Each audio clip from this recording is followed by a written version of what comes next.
Some dare call it conspiracy.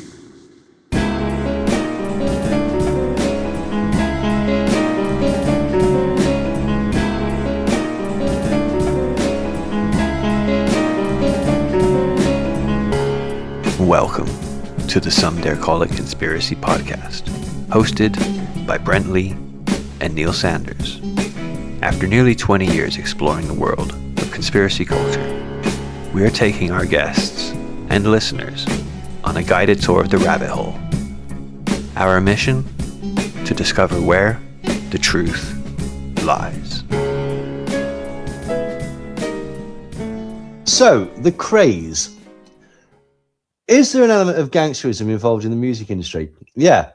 Is there an element of gangsterism involved in clubland? Yeah. Is there an element of gangsterism involved in gambling? Yeah. The film industry? Yeah. The clothing industry? Yeah.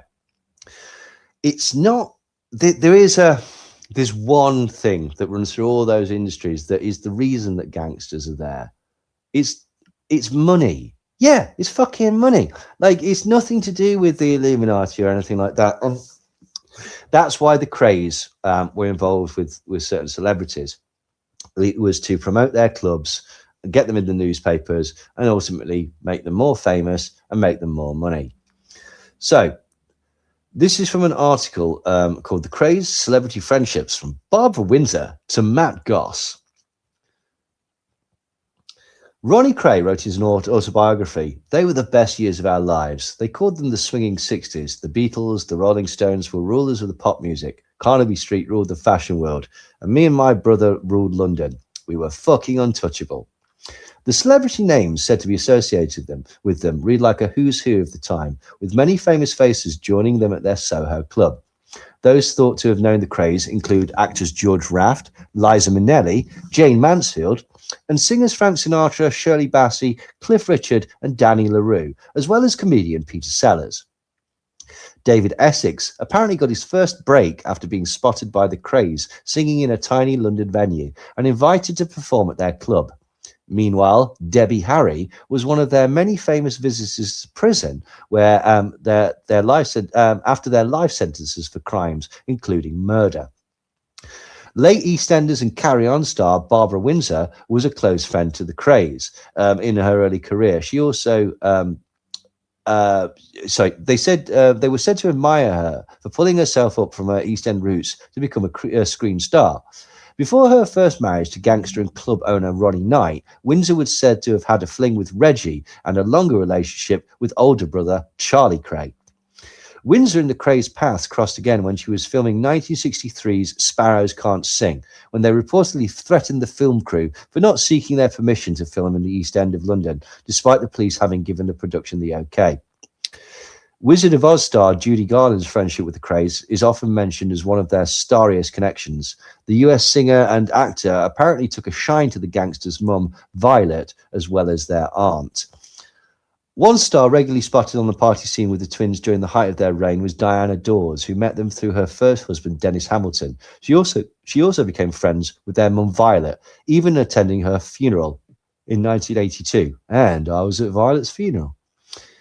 An unlikely connection between the craze and entertainer Shane Ritchie before he starred in EastEnders. Ritchie got to know the real-life East End hard men by visiting Reggie in Maidstone Prison in the 90s. Now, for those that don't know, Shane Ritchie is a very minor celebrity. He does pantomime and has been a regular in a soap opera in the UK called EastEnders. So why am I talking about Shane Ritchie? Well, in his autobiography, Ritchie records that Reggie asked if he could help the star out with anything. And he mentioned that back in his holiday park entertainer days, an agent had refused to pay him £8,000 because they'd never signed a contract. He wrote, "I gave him the guy's name, but I thought no more of it. I don't know exactly to this day what happened, but the word has it Reggie made a call. The agent told him where to go, and lo and behold, his office was burnt down." Ritchie said that a week later, he was sent a check for the full amount. So that's how Shane Ritchie inadvertently got a man's building burnt down by the Cray twins. Nice. So But that's not what they're talking about. Do you know, or did you pick up on what it was that they were alluding to very subtly? The craze and pop stars. No. This is the Cliff Richard theory, and it ties in. Oh. Do you remember this? Okay, Dolphin Square. That's it. Yeah. All of this. Right. Yeah. Now there's two stories, right? And it's connected to child sex rings, and it was sort of, it'll become clear, but basically there's two stories. One, that Cliff Richard grew up in care, and during his time in care he was groomed, and as he grew older he was eventually brought into these child sex rings. And the evidence for this was that there has been evidence of people in care homes being groomed, potentially some connection to the secret services in some cases. And when he was older, Cliff Richard was thought to be a friend with Lord Boothby. Lord Boothby was a lord that was friends with Reggie Cray and was rumoured to have had a homosexual relationship with him. They were also rumoured to go to parties together, Boothby and Cray, where they would have very young boys brought in. And Cray was really sort of flamboyant, like about telling people that he was gay. Ron was specifically. He'd bring in really young boys to his firm, and he'd basically say, "All right, lads, what do you think? What do you think of my new boy? He's bleeding gorgeous, isn't he?" And then make his firm with people like Tony Lambriano and stuff like that would have to, these proper nasty heads would have to sit there and go, "He's fucking gorgeous, Ron. Oh yeah, lovely, nice, yeah, handsome young man. You certainly know how to pick an attractive young boy." And didn't argue with him too much because he was insane in both senses of the terminology, to be honest. Some people suggest that Boothby was the person that actually groomed Cliff Richard in the care home. Others suggest that the Crays, via their association with Boothby, were actually providing rent boys for politicians. And there's a story that there's a well-known cross-dresser / prostitute once arrived in a London hospital wearing blood-stained women's underwear. And essentially the police were involved, and there was a cover-up because of the connections which led back to Boothby, the Craze, and this sex ring that was essentially providing rent boys for members of parliament, or that is how the theory is. And the person who turned up in this hospital with blood-stained female clothes was none other than Cliff Richard. And that is one of the theories that they're alluding to. And let's just get some of it out of the way. There's a massive, massive problem with the theory, because it relies on the fact that Cliff Richard grew up in a care home, and that's how he was introduced to all of these things. So to know what the flaw in this is? I'm guessing that he didn't. No, he grew up with his parents, partly in India. So yeah, and there's zero evidence to back up any of the other claims. Now, what is true is that Boothby was involved with parties with Cray, and there were young boys there, and he was also pictured with Cliff Richard at a time. But that's it. That's literally it. Now, there's a second rumour that Cliff Richard used to visit Elm House, where he signed his name in the guest book as Kitty. The story appeared on the internet, and the source was apparently a retired policeman. Now, during a 2014 police investigation into historical child abuse, allegations involving a number of public figures, this was Operation Fairbank, rose online. An online speculation linked Cliff Richard to an alleged nickname, Kitty, which was used by a regular visitor to the Elm Guest House, where abuse was alleged to have occurred. And basically, the idea was that the Elm Guest House was a place where politicians and celebrities would go, and there would be rent boys there, and children that were taken out of care homes were passed around, and even so far as saying that some children were murdered there. And this was also connected to a story involving former Prime Minister Tony Blair. And he was apparently in this circle as well. And this all got exposed apparently at the same time. Tony Blair was a cross-dresser known as Miranda, who was arrested in London for cottaging. And he appeared in court under his middle names, Charles Linton, and was fined £500 at Bow Street Magistrates Court in 1983. And this is somehow connected to this story. Now, some of you might have noticed that basically you can't be charged under your middle names. That's not a thing that can happen. Well, apparently it is if you're Tony Blair and somebody has said it on the internet. So anyway, what really happened in all of these? So these are the two potential cases. Well, Cliff Richard, he was photographed with Lord Boothby and a gentleman called Vic Oliver at an event, and they did know each other. They sort of attended certain functions together and sort of had a passing acquaintance, but nothing more. Now, declassified MI5 files released decades later confirmed that the security services were well aware of the association between Ron Cray and Lord Boothby and investigated it, but concluded that there was no security issue because essentially two things. Boothby had no access to official secrets. Boothby had no influence to run and no fucking desire to go up to members of Parliament or members of the House of Lords and go, does anyone want a boy? He felt that would not be advantageous in his, career. But what he did do was they went to parties together. They went to homosexual parties together, and they were considered hunters of young men. And so it may be that the Crays were supplying young boys to Lord Boothby, but they were also providing them to a gentleman called Tom Dryburgh. Okay. His involvement was very similar to Lord Boothby. He was a prominently, openly homosexual Labour MP who also knew the Crays for access to the same illicit sort of underworld scene. And this worked in two ways. This was the reason that there was a high-powered, sort of high-level political cover-up.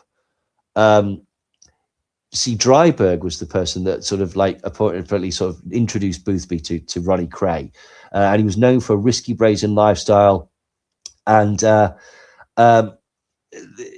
he was let himself very open to influence and potential blackmail. And so this is twofold. This is where you get the actual idea that they were running boys through the House of Lords because there were two politicians involved. But this is also where you get the idea that there was a cover-up because there was a cover-up. But the cover-up doesn't indicate that there were more people involved. It just indicates that there was a cover-up. You see, when the scandal broke, the Labour Party was just weeks ahead of the crucial general election in 1964 and was pretty desperate to avoid a scandal involving one of its only senior MPs, right? So the potential public exposure of Dryburgh's activities provided a cross-party incentive to pressure the press into dropping the story. So the real story was Boothby, but they couldn't post the Boothby story without bringing up Tom Dryburgh. And so they went to the press and said, can you not mention this at all for a little bit?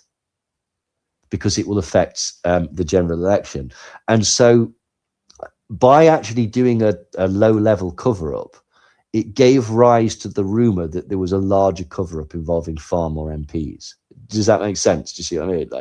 So this is really strange. So there is a degree of cover-up there, but it's been sort of morphed on the internet into this far more sort of grandiose, exotic, and wide-ranging problem, essentially. But there's also a massive problem with this. So both of these stories involve the Crays being connected to Cliff Richard, and there's a problem with that. In 2012, a collection of personal items that belonged to gangster twins Ronnie and Reggie Cray was sold for more than £20,000 at auction. They included a misspelt letter from Ronnie, who reveals delight at being contacted by Cliff Richard. He writes from Brixton Prison to biographer John Pearson. I had a very, misspelled, nice letter from Cliff Richards, misspelled. It was marvellous, misspelled of him. But there were rumours, and this is the real reason that we know that these stories are not true, aside from absolutely everything else that suggests it's not true. In the 60s, the Krays, they ordered their henchmen. They found out that Cliff Richard was playing at a certain venue, and they ordered Freddie Foreman, who was one of their henchmen, or was connected with them, to go and kidnap Cliff Richard from this venue. Do you want to know why they wanted to kidnap Cliff Richard from the venue? Did they want a private gig or something? They were, sort of. They were massive fans and just wanted to meet him. They want to meet and greet. They wanted to meet him, and so they thought that the best idea was to send Freddie Foreman and a load of, shall we say, large gentlemen over to kidnap him. But Foreman basically took pity on him and decided to say, "Oh, we didn't see him. We just didn't see him." Like, it's like Foreman said they would send out 4 of the firm's guys to round up who they wanted. These were 20-stone giants, and they used to go out and pick up certain people that Ronnie wanted to meet and fetch them back to him. One of them was Cliff Richard.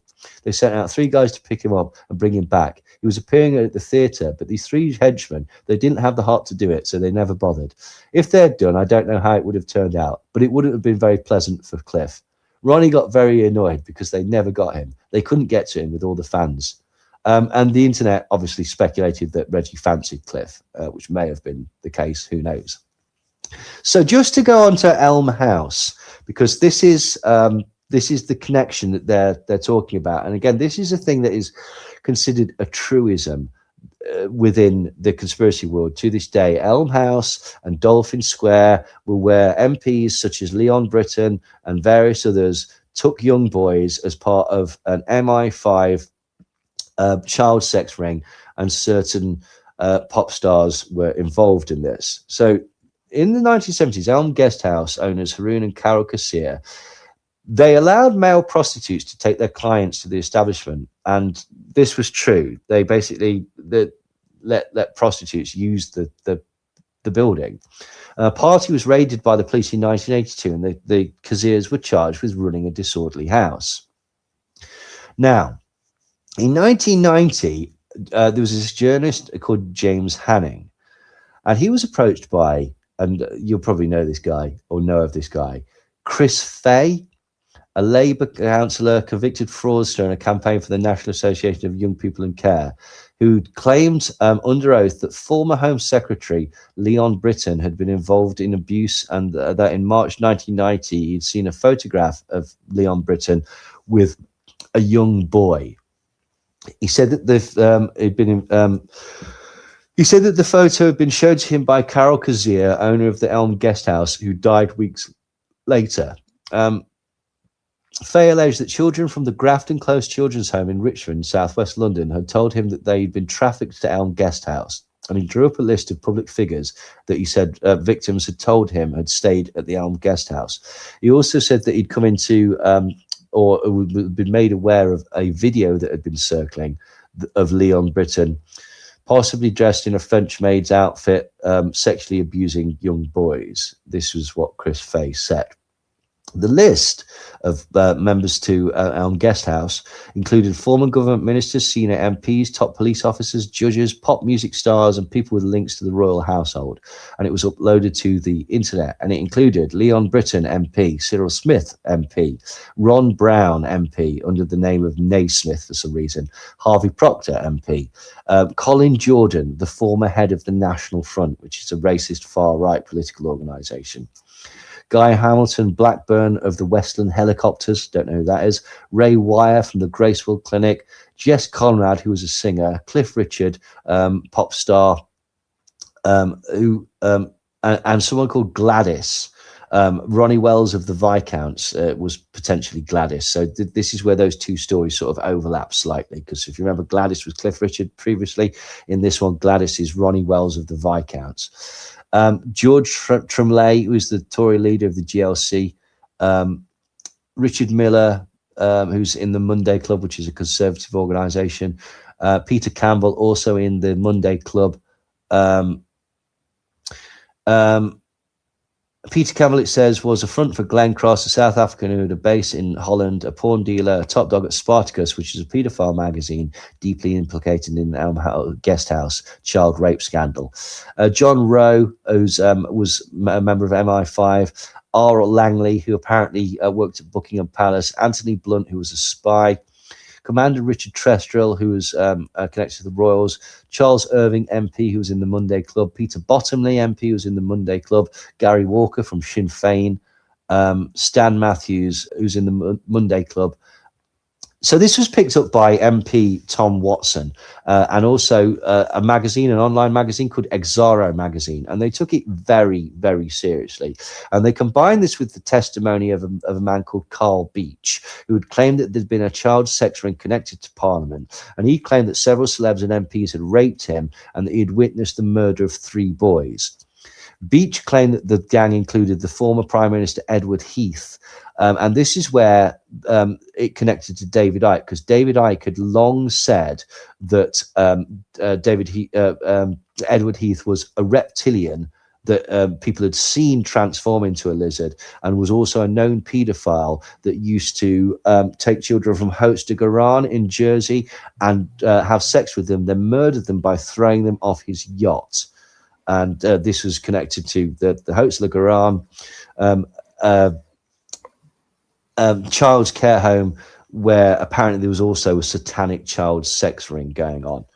Anyway, Beach also claimed that he'd been raped by Leon Britton, Harvey Proctor, Field Marshal Lord Bramall, who apparently was involved with D-Day, and Jimmy Savile. And this was where people started to think that it was potentially real, because it was Jimmy Savile who had been outed at this point. It connected with certain things that Icke had said about Edward Heath. Leon Britton and Harvey Proctor's names had been put around in connection to child sex rings in the past by other magazines and publications. And so it all started to seem fairly plausible. Also, people connected to MI6, Maurice Oldfield, Grenville Janner, and the ex-head of MI5, Sir Michael Hanley, were also connected to this by Carl Beach. Who was the guy at the time that the guy that died, and it was in the Spotlight magazine, and people got sued for mentioning his name, so we probably shouldn't mention his name. But at the time, basically, there was another story where this ex-MP had been connected to paedophilia, and then people were calling out when Edwina Curry had pointed out that aide to Margaret Thatcher was a pederast, and Cyril Smith had been associated with certain things as well. And so it was all painting this picture that, shit, there is a genuine child sex ring. And Chris Fay was apparently a legitimate whistleblower, and Carl Beach were apparently legitimate whistleblowers. But the problem was that absolutely nobody could find any evidence to back up anything that Chris Fay said. Now, the prostitutes who were known to use Elm House, they all denied any knowledge of children. And they said there were no celebrities, there were no politicians, there were no singers, there were no pop stars. It was just gay guys visiting gay prostitutes. That was literally it. So a couple of people named Leon Britton, but then they recanted their testimony and basically said that they'd been told by Chris Fay to mention Leon Britton. And people went back and noticed that, oh yeah, no, they'd never actually mentioned Leon Britton until after they'd spoken to Chris Fay. Chris Fay basically admitted that he'd made the entire thing up, that this was a witch hunt, and that putting a list of names on the internet was wrong. But this had already been picked up by, who's that guy that did Pie and Mash films as well? He'd interviewed I've been trying to think of his name all the way through this. Short, like sort of crew cutty hair. Yeah. Yeah, I can't remember his name. Very Cockney accent. Yeah, he fell out with Brian Harvey, didn't he, as well? Yeah. And, yeah. Like And over Harvey thinks he's in on it. Yeah, basically. What's that guy's goddamn name? Oh, let's Google it. Bill Maloney. There you go. Yeah, Bill Maloney. I do remember like getting into his stuff a long time ago, but then feeling like it gave me Google Holly Gregg's vibes. Yeah, very much so. Like, yeah, I can't remember that guy's name. Oh shit, I have remembered his name. We'll bleep this out. It was can't you Okay. remember there was that had come out again, that basically like people had tied him to paedophilia, and basically the sort of proof of it was, well, he was accused years ago by this magazine and he never sued them, and so that basically sort of led credence to it. But then I forget who it was. It was a prominent journalist. Oh, it was Sally Burkow. She mentioned it on Twitter, and she got really raked over the coals for it, and actually was I believe his widow sued her, and she actually fell foul of the courts over it. But anyway, so the other main witness to this was Carl Beach, and the long and short of it is that Carl Beach was found to have lied about the entire case. Nothing that he said could be substantiated.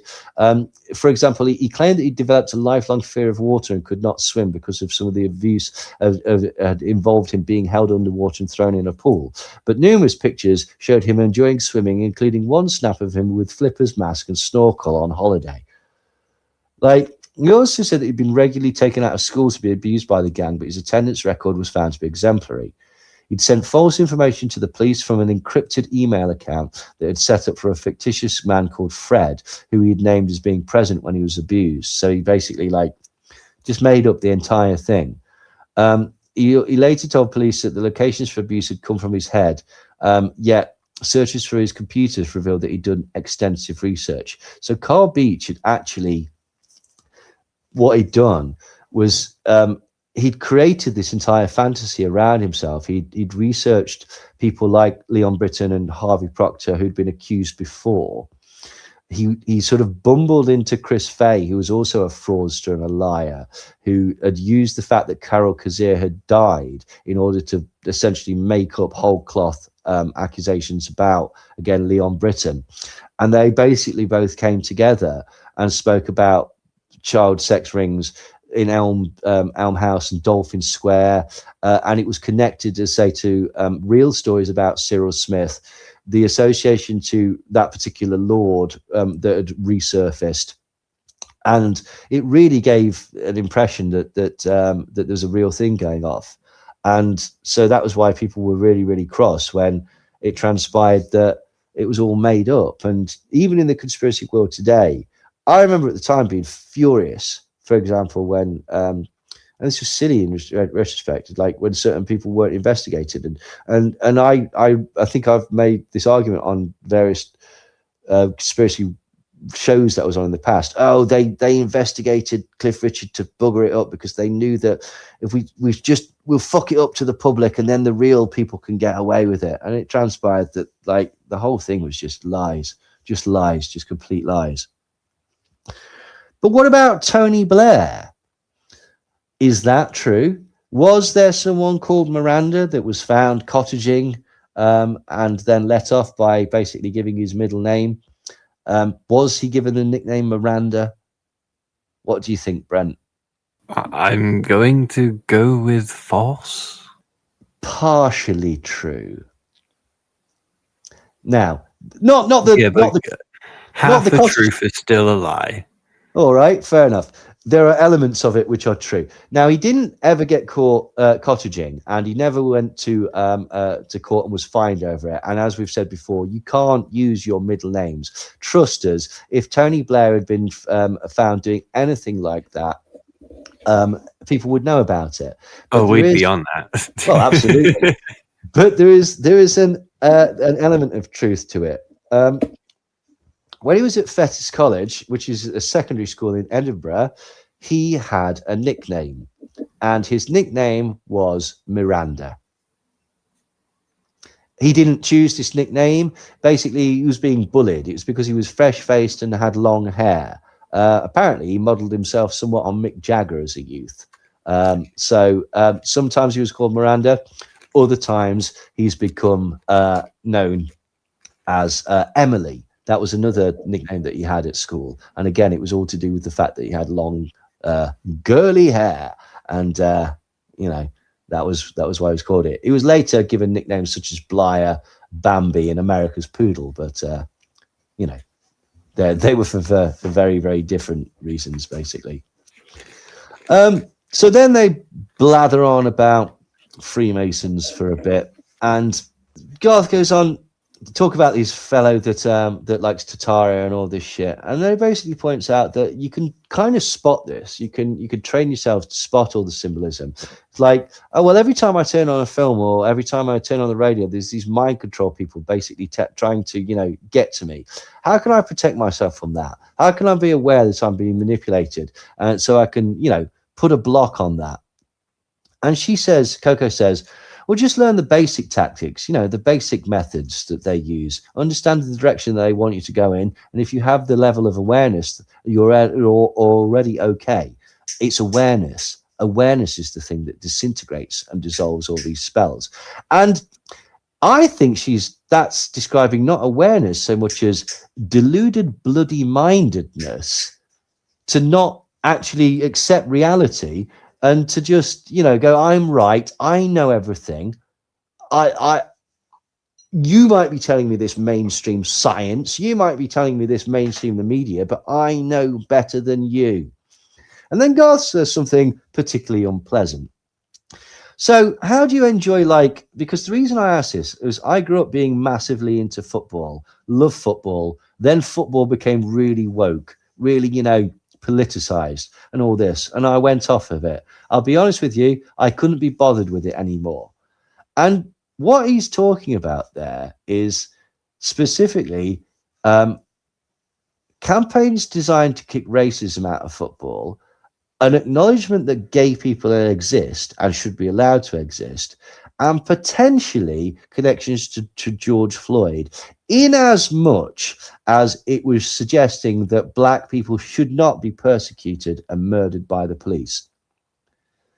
But Garth thinks that's all woke bollocks, that. What a cunt. And wasn't he saying earlier that the footballers were actually switched on? Apparently, which sort of speaks to his next point. Because he says, how do you watch films? How do you listen to music? How do you try and separate that?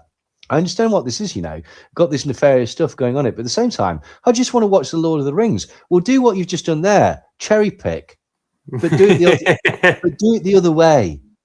That's basically it. And then Coco comes up with a really stupid point because, she wants to be consistent. Well, I mean, there are some things that maybe you just don't watch and don't listen to, like some of the new artists that literally just sing and rap about absolute shit. And it was at this point that I decided to look up some Happy Mondays and Donovan lyrics, from the golden era. Like, for example, the Happy Mondays in Rope for Luck contains the line, you were wet, but you're getting drier. Exactly. Other examples of lyrics include, stay away from the peppermint twist, where the Humpty Humpers meet, which is from Monkey and the Family. Or Dustman, where he says, smiley bug-eyed mungworm at the bottom of a bottle. Or the Donovan song, Mellow Yellow, which he says, I'm just a dizzin' and dazzin', a sizzin' and a sazzin'. Electric banana is going to be the sudden craze. Or in There Is a Mountain, where he says, first there is a mountain, then there is no mountain, then there is. Or in Seasons of the Witch, where he says, when I look out of my window, many sights to see, and when I look in my window, so many different people to be. Or in The Hurdy-Gurdy Man, where he said, histories of ages past, unenlightened shadows at last. Soon as the sun has passed, a magic day was cast, and the hurdy-gurdy man came singing songs of love. So you get my point. So this is where they just sort of start to bang on a bit, really. They start to talk about how they can spot propaganda, and the best way is to just sort of Ironically, what they're saying is the best way to sort of spot all this is to reinforce all of this nonsense by further placing yourself into echo chambers and only speaking to people who have exactly the same views, poo-pooing those that would argue against you, and continuously propping up these delusions as a way to make yourself feel better. But ultimately, I feel that psychologically, this will be very, very damaging to absolutely any of them. So they keep rattling on about utter shocking shit as well. Spotting things. Gareth apparently went to see a film, and apparently there's a scene in it where it shows the Golden Gate Bridge underwater, and I was like, oh, all right, here we go. Climate change, all right. Trying to put all these dark things, trying to put all these symbols in here. And it's like, no, that's just your pareidolia. That's you again. You've decided that you know the journey because you've seen the end point. And here's the thing: they've never stopped to say, "Well, maybe we've got this fucking end point wrong. Maybe that's it." Basically, they rattle on basically about how there are certain people in the industry who want to get this message out, but they have to be subtle, and then they also point out that basically on the flip side of that, the Illuminati are putting all of these messages into films. And Garth describes it as like a serial killer who turns up at the police press conference and stands in the background.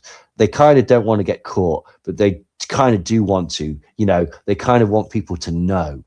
And Coco says, yeah, exactly. Precisely. You have those two different characters or three different characters. There's two different mindsets. There are people who genuinely want to expose things, and then there are people who get to kick out of it. And then there are people who benefit from the revelation of the method. Now, as we've discussed before, revelation of the method isn't a thing. This is an explanation. When people say, well, hang on, how come the Illuminati's putting all these clues in that you're spotting? Wouldn't they do better to just not put any clues in at all, and they could just get on with their Illuminati shit? In fact, why are they making it this complicated? After all, they do rule the world. And then people say, shh. Basically, the revelation of the method, as we've discussed, is this mythical, magical thing where they have to tell you what they're doing, because then you acquiesce to it, you accept it, and that's the way that the spell will work against you. Which, 2 points: one, it's not how spells or curses work, and two, like in no spell or curse, you need to tell the person that you're cursing them. You can just do it. You can tell them, but you don't have to. You could just curse them. And also, revelation of the method is not a thing. It's just not a thing. It's just completely not a thing at all, basically.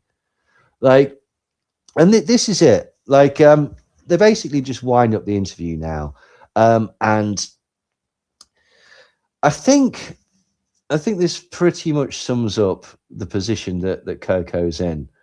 She says, I've been holding on to all this stuff inside for the last 12 years. I haven't told my friends. I haven't told my family. I don't really know how to share it. So I've decided to, I don't really share it because I thought I was protecting people.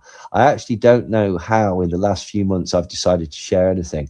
I don't know what's going on inside me. It's like I'm letting go of all the fear that I've had and accepting that maybe if I lose my life, if anyone loses their life, or if anything happens, or if anything bad happens, it doesn't matter because it's all an illusion anyway.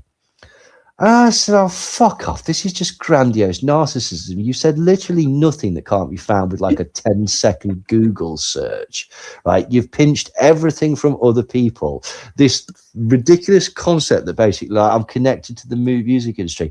There's nothing. You said nothing. You've revealed nothing. You've told nobody anything about Donovan or anything that's happened in the music industry with him. You told us nothing about the Rolling Stones. You told us nothing about Shawn Ryder. You know fuck all about any of these people. It just so happens that you've come to this right now when basically you've failed at pretty much everything else that you do. And this is the thing. This is what we've been talking about all the way through. That basically the concept of the Illuminati gives these people a framework. It gives them a complete framework.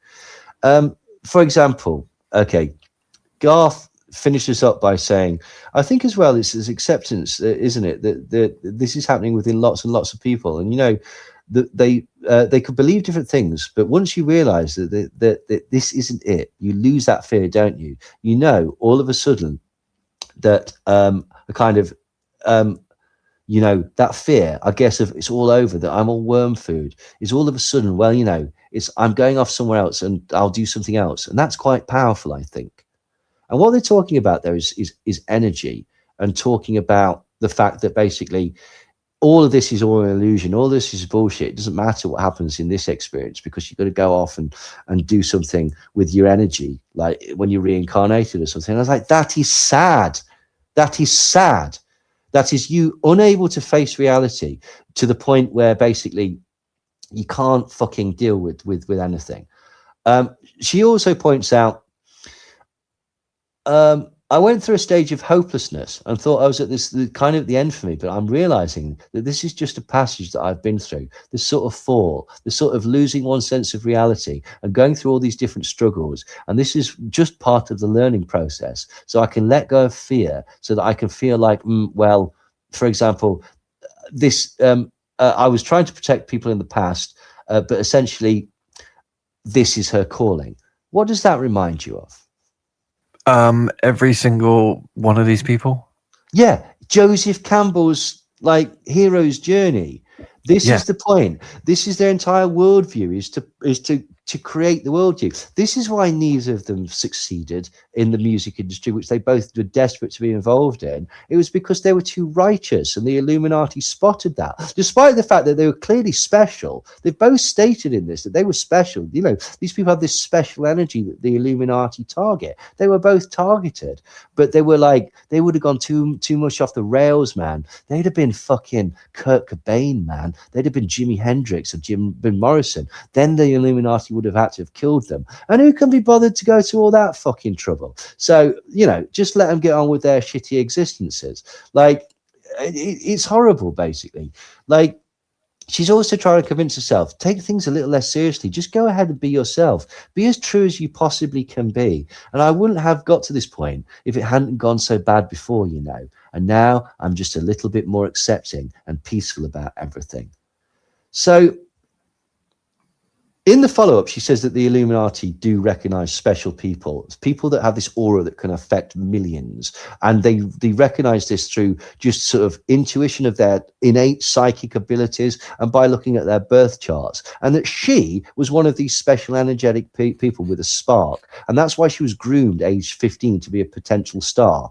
Several years after these memories of her being in a big room, maybe in Laurel Canyon.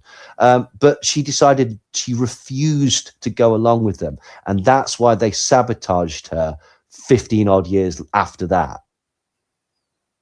It's nonsense. It's absolute fucking nonsense. Like, none of it hangs together at all. It's basically people coming up with excuses for their own circumstances.